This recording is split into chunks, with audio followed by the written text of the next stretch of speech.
Everyone, a couple new cars in my collection, one rather new, one rather old. First up, the new one. This is the Toyota GR Corolla. GR for Gazoo or Gazoo Racing, depending on how you want to pronounce that.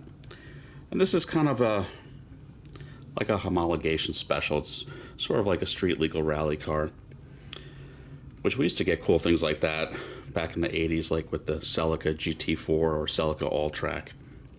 Now in Europe they have the GR Yaris, which is a three-door hatchback, which we don't get. So this is kind of this is the closest we're going to get to something that neat. It's just based on our five-door Corolla. This is sealed resin. This is by Otto. What's neat about this represents the Morizo edition. The Morizo edition was made in very small quantities. I think maybe even 100 or 200 for the U.S. at least. And Morizo, I think, was the secret nickname of like the Toyota president who would race under that name. That's not his real name. It's like a nickname.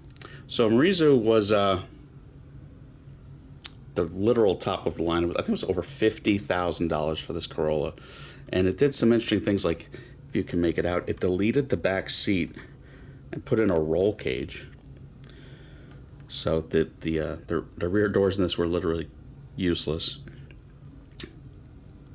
And you got this kind of matte black paint. And it had a couple more pounds of boost. So these have pretty small turbo 3-cylinders. I think 1.5 liters, 300 horsepower. But the Morizo had a couple extra pounds of boost, so the torque was higher at almost 300. I think it's a pretty good model. You can see the simulated forged carbon roof.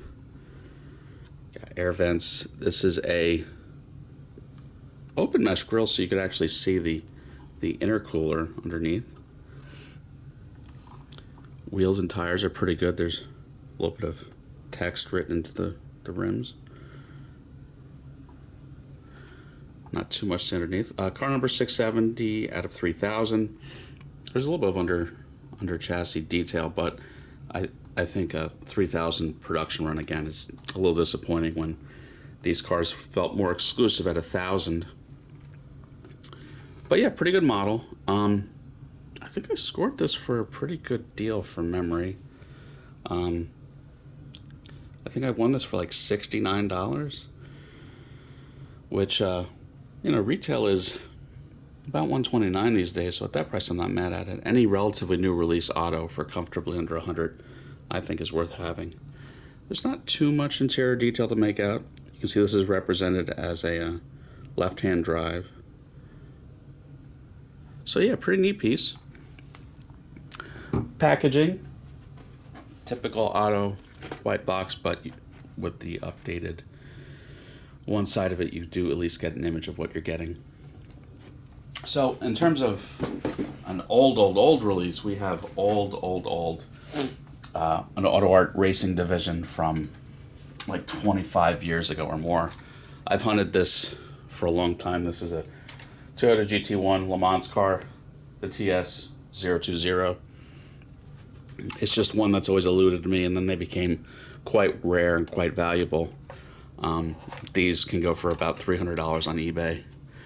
A local friend went to a model show a couple weeks ago and had this for $300, but he friend priced it to me for $150. So at that price, I'm not mad at it. But 25 years ago, this probably retailed for $69 or $59.